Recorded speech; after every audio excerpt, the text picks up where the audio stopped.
Well, hello, good morning.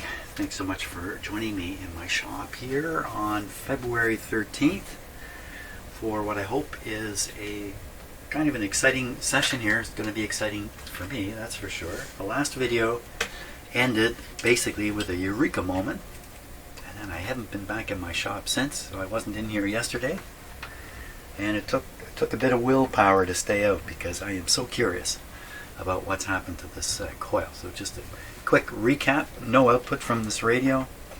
This can was attached to the radio with this jury-rigged system here. Obviously something going on with this coil. Troubleshooting led me right to it. We could see the signal coming into the coil and a transformer and nothing coming out. I took the can off, peered inside, and after a little bit of poking around, looks like one of the wire leads has broken away. Now, this is actually a more common problem than one might imagine, and it usually stems from the coils getting spun. So you can see the coil form here is as loose as can be. When I look inside the can, I don't know how this will come out on there on the video. You see it fitting at the top. You see how this is pressed down like that? So this downward part goes right into the top of the form here, and then it's hard to see on the camera, but there's little spiky protrusions, 3 of them anyway, that would kind of cut into the edge or grab the edge of the cardboard and kind of lock it in place. I assume the same thing or something like that is going on at the bottom, and then you put this top on and it's pressed down just right to keep the tensions correct and hold this form in place. Now, what if that fails? What if it's somebody does something or something happens and somehow the form is no longer held fast? Well, then when you go to adjust the radio, the whole form will turn. Oh my gosh, look at this. I can pull these right out. Take a look at it. A little bigger than I would have guessed. Okay, there's another one of these slugs coming up from the bottom. I can pull this form right off. Wow. Okay, so the wires, all these wires are at risk of breaking right now with me fiddling around with it. But that's probably what happened. The form became loose, somebody turned it and broke the wire off. Is that really what happened? No, I mean, it could be any one of a million things that could have happened here. Guy could have, the wire's in behind here, you can't really see it, at least the angle I'm looking at it from, and he may have hooked it with something and ruined it that way. I would guess the person's experience with this would be they did some work to the radio, made sure it had good tubes. They must have had access to a tube tester to have done all these tests on these tubes.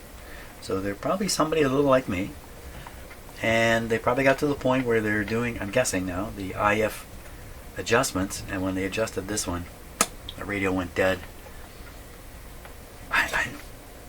What would prompt them to take the can off? Why does the can look like it was torched? Look at that. I mean, is this from another radio? That's another possibility, that this has actually come from another radio. Not very likely. Not very likely.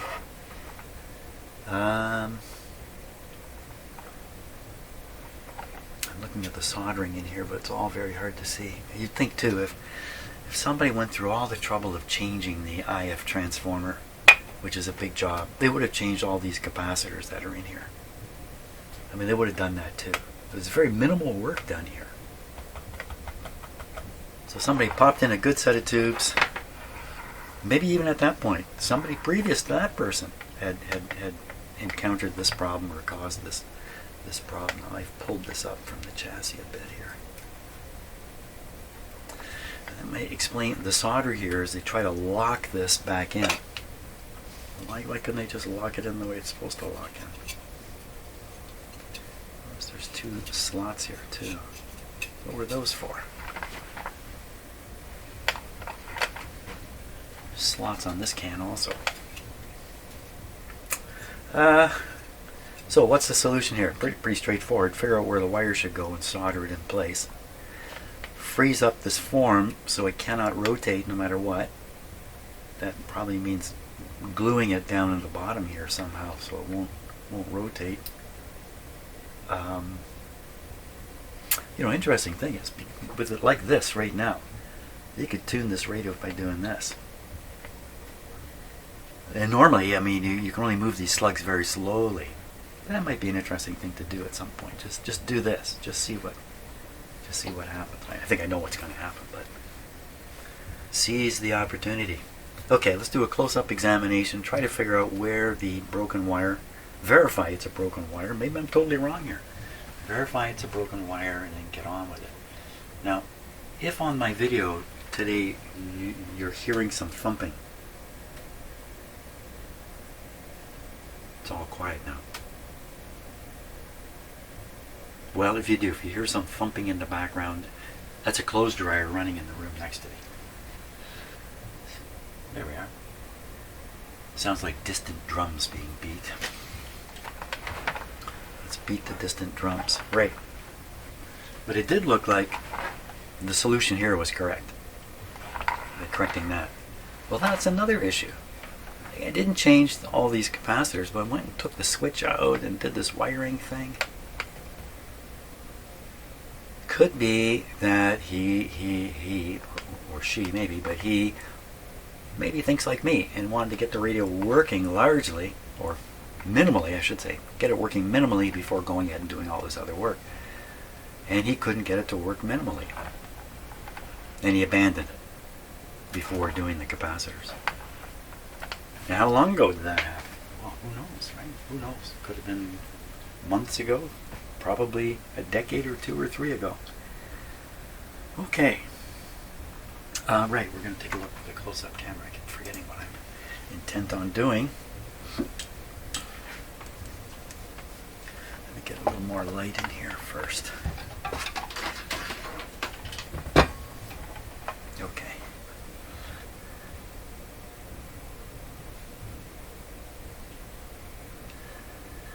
So ignoring the broken wire, which I don't see at the moment, let's look at the connected wires. So coming from the top here, we have one coming out the top. Pretty sharply kinked there. That goes down to there. And coming out the top of this lower coil, that one.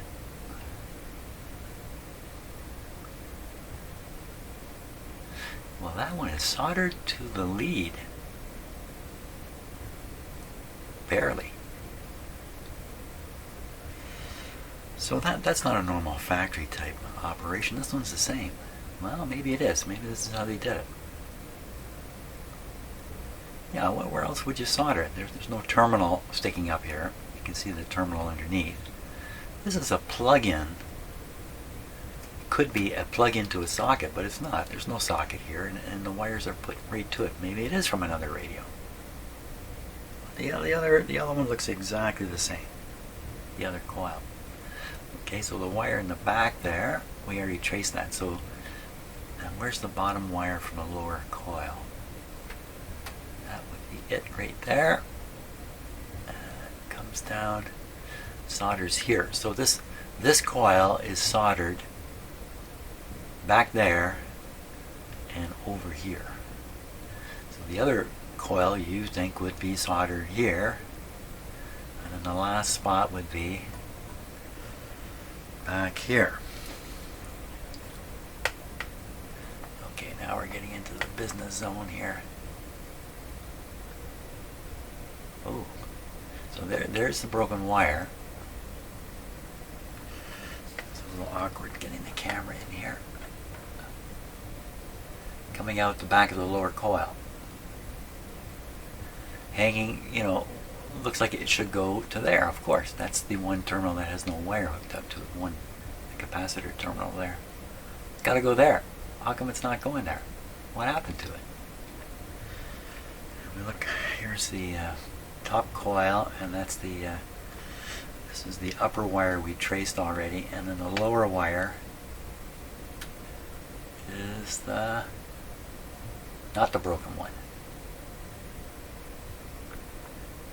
It's the lower wire on the lower coil that is broken.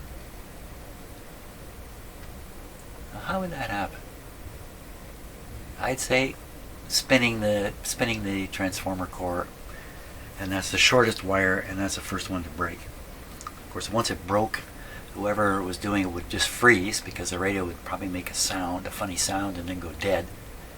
And they would probably freeze and not continue, spinning off all the rest of the wires. Now, on my old Hammerland SP600 radio, there's a adjustment that has mechanical stops, so you can only rotate the control through one turn. You can't turn it around. Well, those stops were broken. It's very common on that radio that the stops are broken. This is for the BFO frequency adjustment. I got that radio, and the first thing I did was I turned that control around and around, and I ripped the coil. I turned the slug, without knowing it, inside the form all the way to the end of the form where it locked. And then from there, turning the dial further, spun the whole coil and ripped the wires off.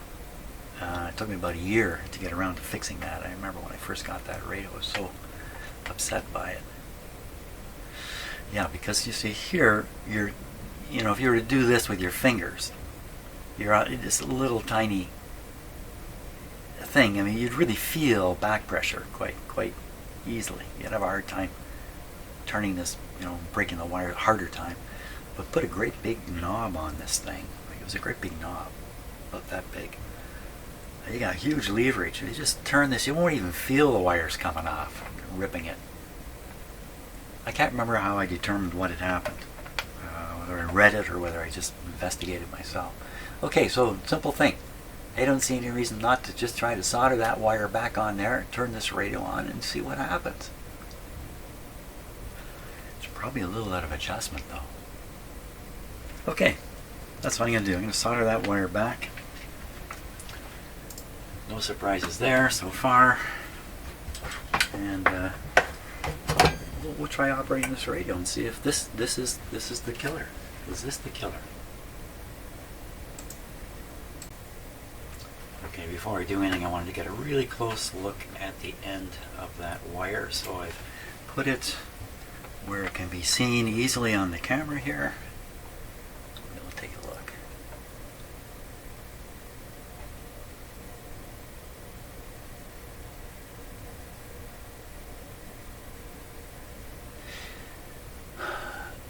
It almost looks like there's a wire extension on it, but I don't think so. I think what has happened here is the insulation has been scraped back, peeled back, whatever it is that was done, and it's all bundled up there. And then the end of the wire, the conductors inside have been twisted and soldered.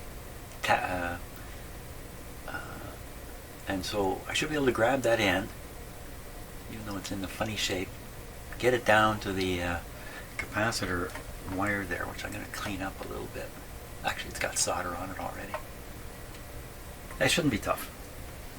Should not be difficult to do. Famous last words here.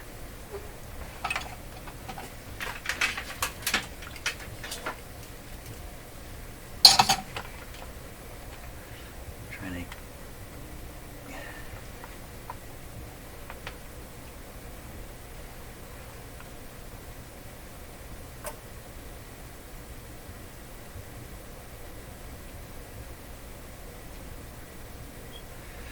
think if this were pulled off, a bit of it would be left back on the capacitor, but nothing was left behind on the capacitor lead. It's kind of weird.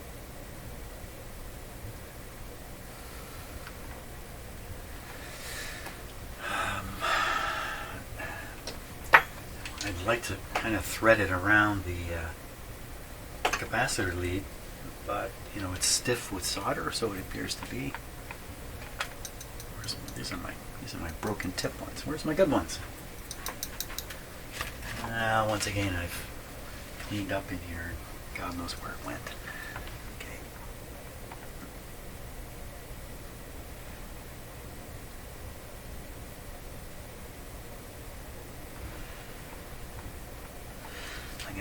watch a look at this with the camera. Maybe I can wedge the camera. Just get it in a perfect spot like that. Hey, that's pretty good. That is pretty good. Now, just fiddle with the focus here a little bit.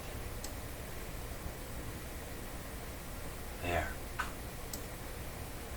There is the target. Now, the challenge for me is the camera angle is not the same as my eyeball angle.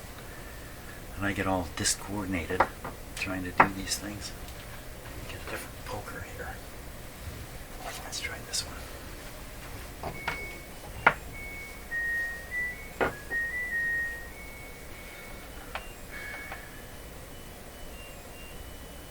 You can always tell when you have a Korean appliance.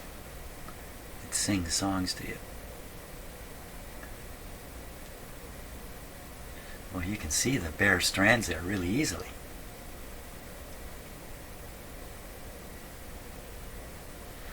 All I gotta do is just kind of tack this on there.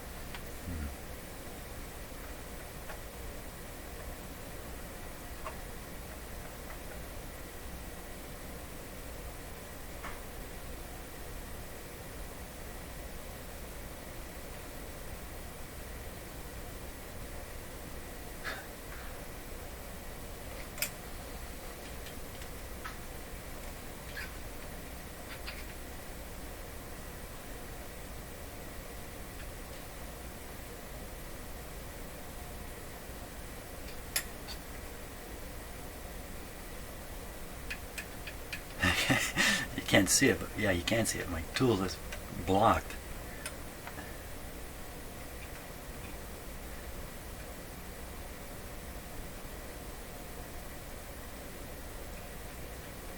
It's kind of what happened to our cat. His tool got blocked.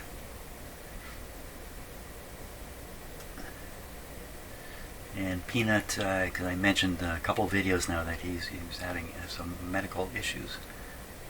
He seems to be in really good shape again. So the key thing, oh, look at how soft these wires are. Just undent them there. Well, that's a good sign. I thought they were really stiff. Okay, I need to find that other pair of pliers. I was just saying something about Peanut. You know, he's very happy. I think he's more healthy now. Oh yeah, the key thing was a change of diet. Yeah, changing the diet has fixed him up. I gotta find my pliers. Okay, let's see if I can pull this off. What am I going to do? I'm going to try to grab that wire. What am I going to do with it when I grab it? I don't know. I have the pliers, but I don't know what to do with them. How are you going to get this over there? One thing's for sure, looking at this through camera is not going to do it. I'm going to have to look straight on, even though it's so tiny. And I won't be able to fit the camera in here. Yeah. Oh, well, I've got it around behind. How can I get that around behind? How can I get that around behind? That would be good. Get it around behind, then its own springiness will hold it against the capacitor, and I'll be able to solder it. Okay, go around behind. Okay, go.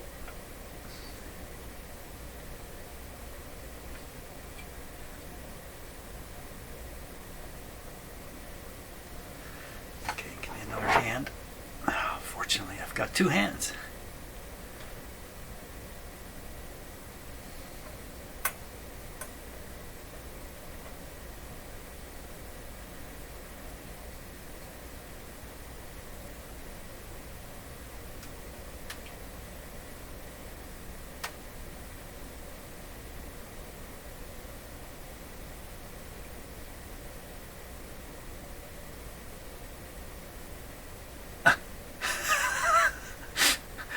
It's kind of partway there.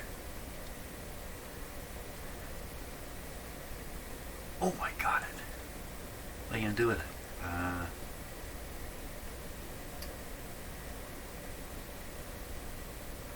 Can't do anything with it. Ah. It's not. There must be some. Is there some technique here I'm missing? Okay, let's see if I can grab grab the end of this.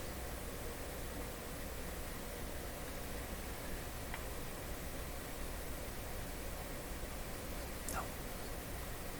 Grab it from higher.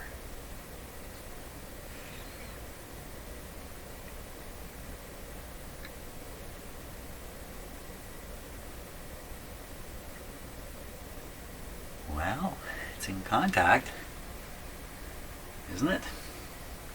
I can solder that. Probably can. I probably can. Look at the forms off the bottom there. Oh, what have you done? That was stupid. Actually, that's not stupid. I want the form to be where it needs to be. I'm going to solder this. Okay, let's try pushing it again. Oh, oh. Oh, it's there. It's in behind. Okay, don't do anything but soldering. Tangle up of stuff here.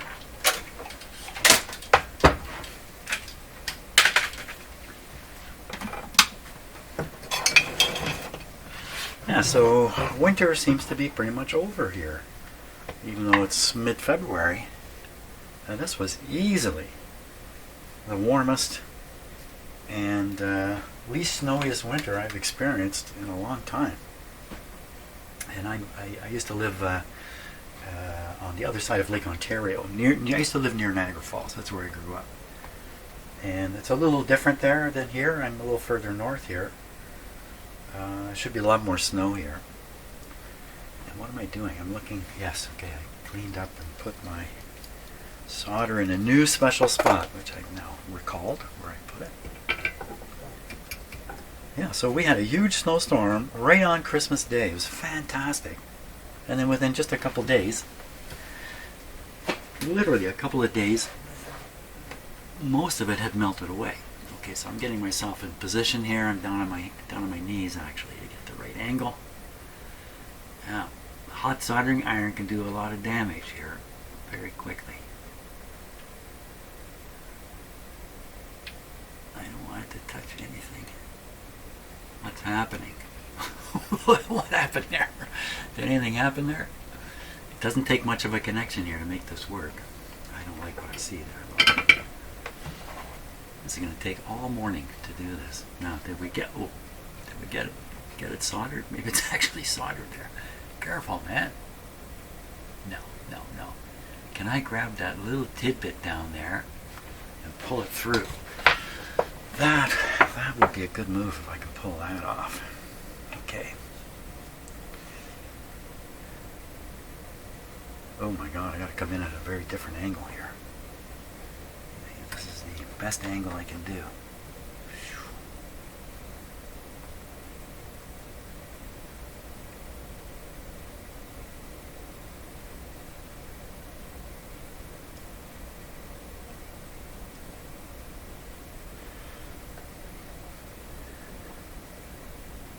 Uh-oh. Man, if I push the wire through more, I have a better chance, wouldn't I?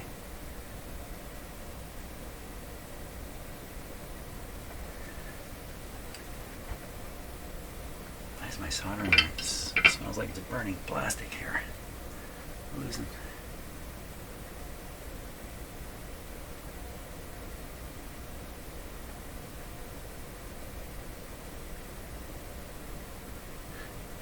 Doing this is why when I hear doctors do surgery using cameras and techniques like this, I think, oh my God, really? Or the thing about doing surgery over the telephone, using remote control robots to do the actual surgery. Oh my God. This is really backfired at this point. What happened to the end of the wire? It's all mucked up. Doing my own play-by-play here. The home team is losing.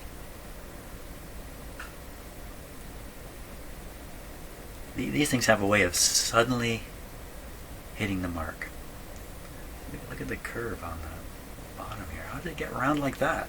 It looks like it's all ready to go on the wire. What am I doing here? You know, I have to stop looking at the camera. So I'm gonna put on, I got these stereo magnifiers. I'm gonna put on. I'm gonna try to get a look at this directly. I think I'll be more skilled.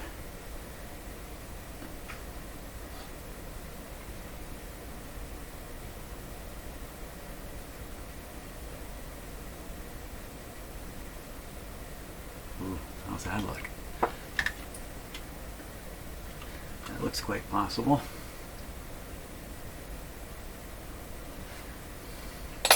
Okay. Soldering iron coming in.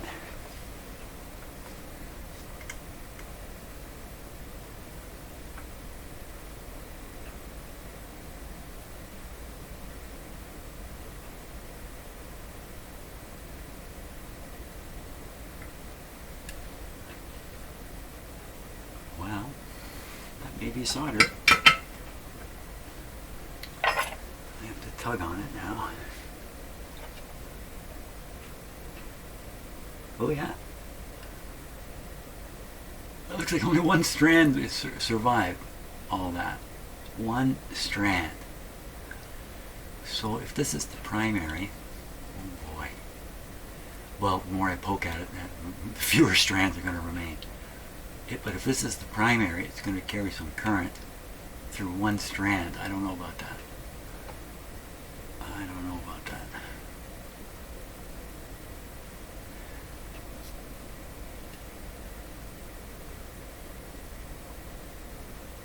Now that one end is fixed, I can manipulate the other with a little more. I'm looking at the camera image again, in case you're wondering why. Okay, back to looking straight at it.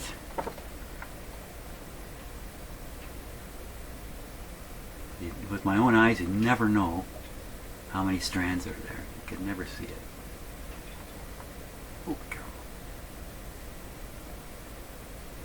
What's that look like? That look like you can stick more solder on it? Can I get solder on the... That's a good question. I'm going to try to get solder on the wire itself. Okay. Ooh, what's that crap there?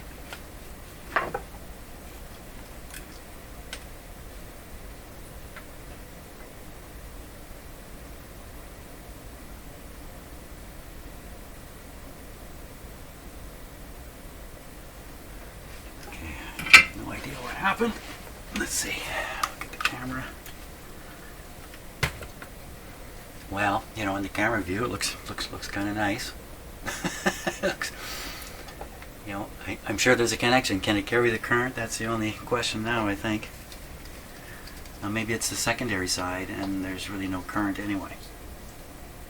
How much current would there be? 5, 10, 15 milliamps through a tube like this, I think. Okay. Well, we're going to operate this radio. I'm not going to put the can on or anything like that yet. And I think everything is safe and secure down here, even though I've been wiggling it. I haven't wiggled it enough to cause anything odd to happen. Okay, let's try it. Dun, dun, dun. Drum roll. And shut my camera aside here. I think I'm just going to enjoy a little bit of coffee here. I had a little bit of success. I'm going to enjoy it before I ruin it by turning the radio on. Okay, are we ready to go here? Yes, we are ready. Okay, so we've got it on the broadcast band. I've hooked up an antenna. The antenna switch is on.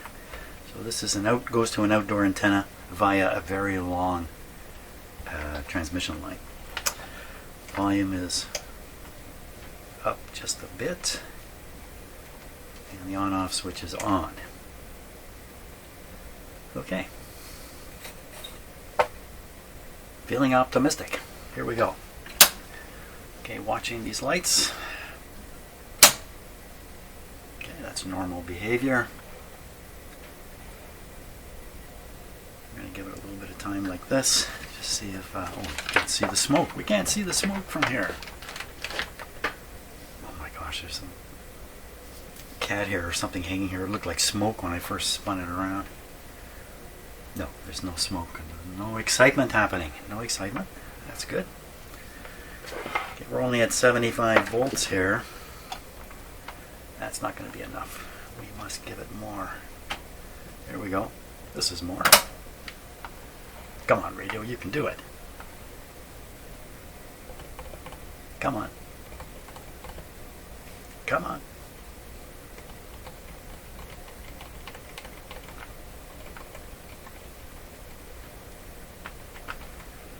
Okay, nothing untoward appears to be happening. Nothing appears to be happening at all. A little volume. Oh, it's disappointing. It's the same thing. Got the same nothing out of it. Well, we still have this swollen resistor down here. I don't know if that could be a factor. They have not changed. We still have all the old capacitors.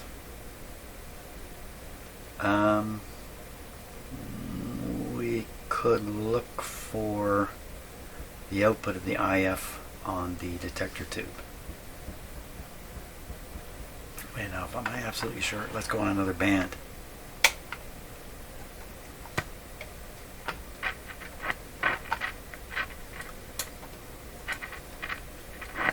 So that kind of scratchy sound,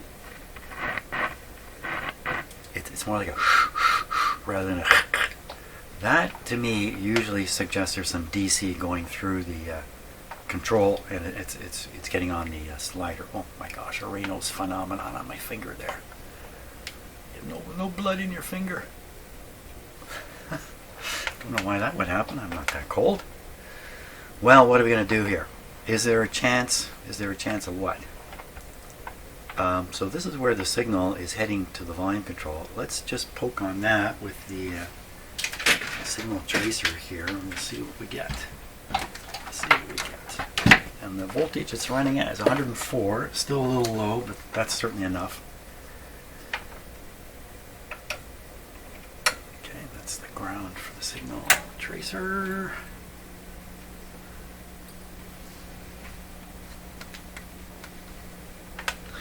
Because this is where the audio is heading to the volume control. So we're going to set this to audio.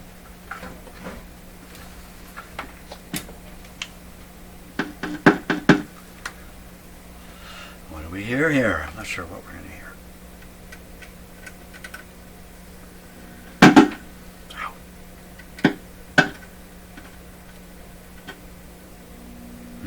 That didn't work out. We should hear, the usual untuned radio sounds. Okay, let's go back a bit. I'm on the audio. We go back a bit. Let's just go to this volume control just to be sure. This is the input side of the volume control. It's the other end of the same. No. Not in there. Phooey. Okay, I've got to change my signal tracer now to be looking for the IF frequency. 455 would be around here.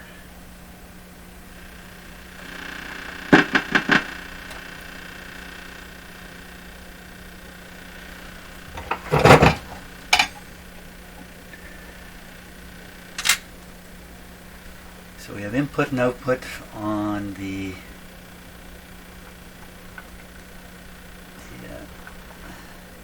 input to that coil, I think would be on this pin here. Okay, let me get my hand on the volume control. And just a little more light. I think it would be here.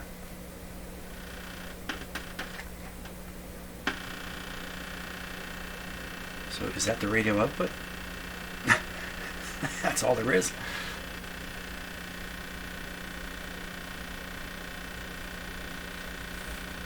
Let's go back to the AM band. The broadcast band. That's it there. Let's try again. Well, I get the wrong wire. can that be the wrong wire? Okay, output of this IF. This is going the wrong way for sure. Wires going that way, wires going this way. Wires going this way would be what we're after. How about right in here? Well, that could be the radio. That, with this terrifying interference. That's not going to do anything.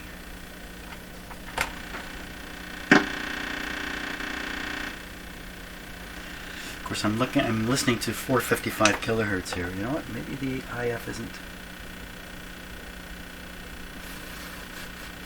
455. Maybe.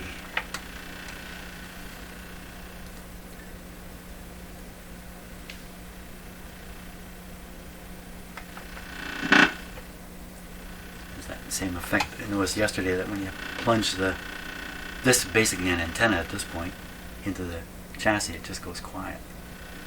It's pretty neat. Okay, back to what we're trying to do now.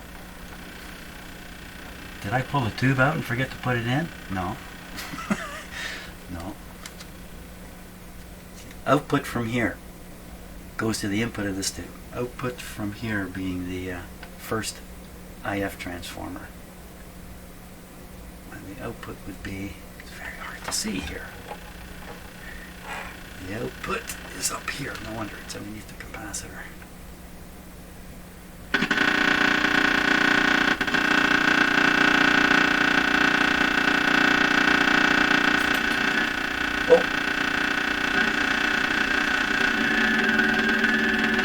Okay, so we have a radio there.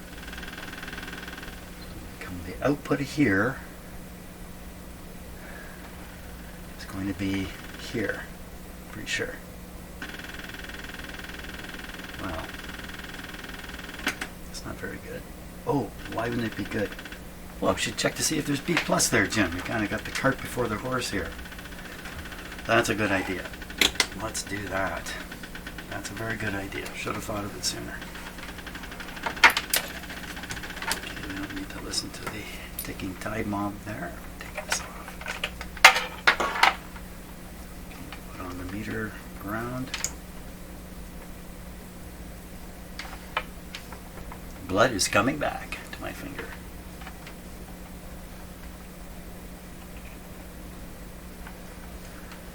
Okay.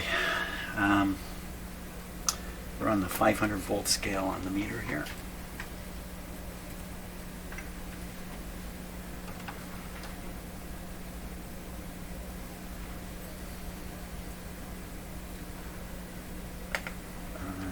Then I guess we could find the check the high voltage on the tube feeding into the first IF can. And I think this should be high voltage here. Yeah, you can see on the meter it's straight up. That's 250 volts there. And then we should find a similar voltage right here. Oh, there's nothing there. There's nothing there. Okay, I just wrote another chapter in the story. So the guy before me decides there must be an open circuit in the IF. So to prove it, he lifted one wire off and then tested across that coil and found it to be open. And then walked away from the radio, which is subsequently ended up on my bench, and now I'm right at the same point. It's not that the wire was disconnected. Like, how would that happen exactly? I mean, I came up with a story for that, but it looked like it had been desoldered. That's the problem. You desolder it to do a test and then determine.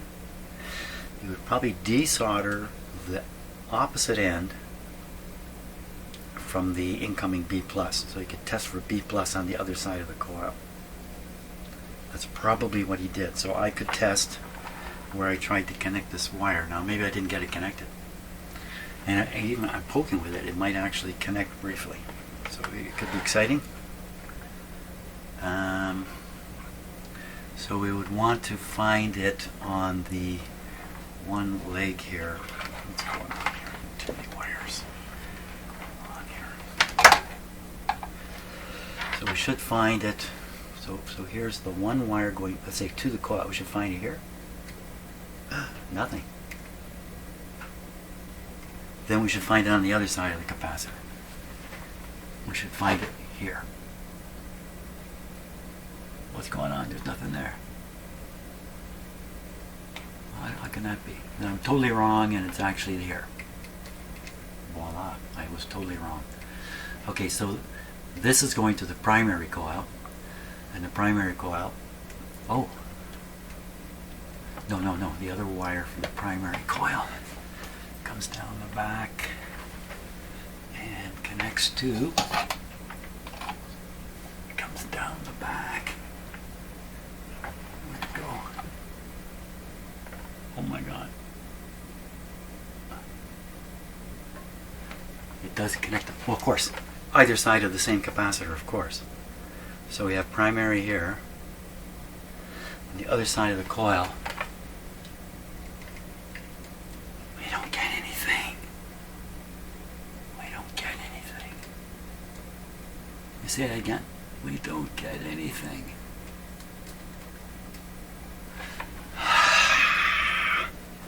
Primary coil open.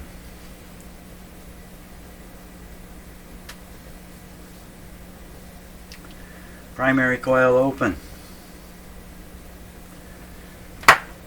It could be. Yeah, it's not a good thing at all. Not a good thing at all. I'm gonna go drink some coffee and ponder the situation, but this might be the end of it right here. I don't know. Better turn it off. It's a classic thing with these radios, you know, like everything can be wrong, but when these coils are damaged and there's other coils, when they get damaged, the situation becomes very difficult. Phooey. I got a new story. That was done by the previous coil. I don't think the story's true, but I'm going to tell the story anyway. Somebody worked on the radio, discovered this thing was all burned up inside, got another radio just like this, took out the transformer, stuck it in here, wired it all up, and then found a fault in here. Or the fault was generated immediately because the real problem is not the coil. The real problem is what burned it out, some short circuit in the back here. It could have been this deal where he tied these things together he shouldn't have. I don't know about that. Or some other problem, shorted capacitor, something he didn't discover, and he just basically, soldier falls down dead. You just stand another guy up and he falls down dead too, of course. You got to do something in the meantime. I don't know.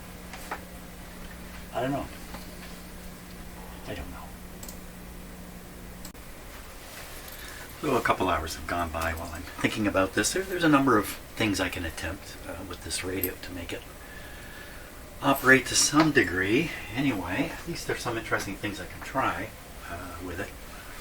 But I'm not going to, excuse me, I'm going to stop for today, and rest of the day I can think about this, and then tomorrow I can start poking around with some of the better ideas about how to move forward with a radio that's got a badly defective IF transformer. Thanks a lot for watching to this point. I'll see you on the next video.